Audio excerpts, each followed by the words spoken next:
It's a weekend. Welcome to the podcast, guys. And have I got a treat for you today? So we was all sat around on my birthday, and one of the school mums said, "Oh, I've got a great book for everyone to read." And obviously, me liking books, I was like, "Oh, what's this all about?" And she said, "It's a Midnight Library." And I was like, "What's the Midnight Library about?" Anyway, it's not a real long book, but I think it's about 8 hours on Audible, and I listened to it in less than 24 hours. Less than 24 hours, I read this book because I couldn't put it down. Essentially, what it's about is about the butterfly effect.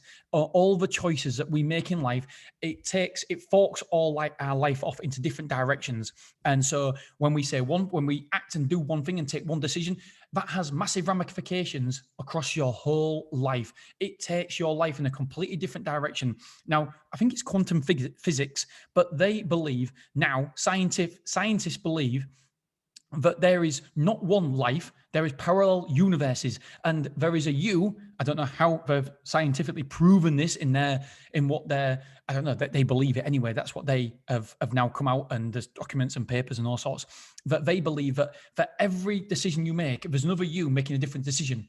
And I find that quite fascinating, because I always wonder what happens. Do you know what? The biggest decision I can think I made is, what happens if I didn't go to that party with Andy Martin? God bless him. Unfortunately, he's died now. But if I didn't go to that party, would I have met Claire? Would we have been close? Would we have been two passing ships? Would I have never met her? Would I have never seen her? And what would my life look like if I didn't catch my ex-girlfriend cheating on me, or someone didn't tell me? Someone said, "Oh, do you know what? I'm not going to tell Dean that his wife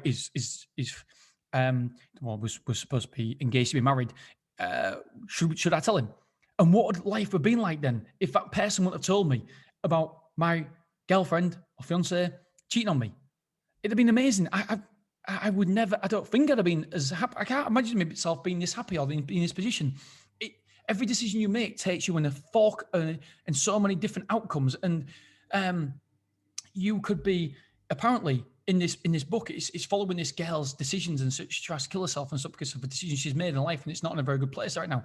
And then so she gets this in-between world of life and death, and she can choose any book that she wants, and by book it means life. And so every decision that you possibly could have made, she's actually got a book of life there, and she can actually go into it and live it and see what the pros are, what the cons are. And some are dad's dead, and some are mum's dead, and some are a dad's cheated on a mum, in some are brothers an alcoholic, in some he's committed suicide, in others she's a rock star, she's a musician, she's a Olympic athlete. And so it's just, the possibilities are endless for you. So when you realize this, when you listen to this, you realize that you've got to live your best life.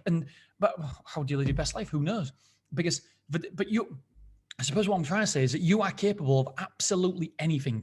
You are capable of anything, and you are capable of achieving the most spectacular results, but you're also capable of having the worst life possible and not living your best life at all.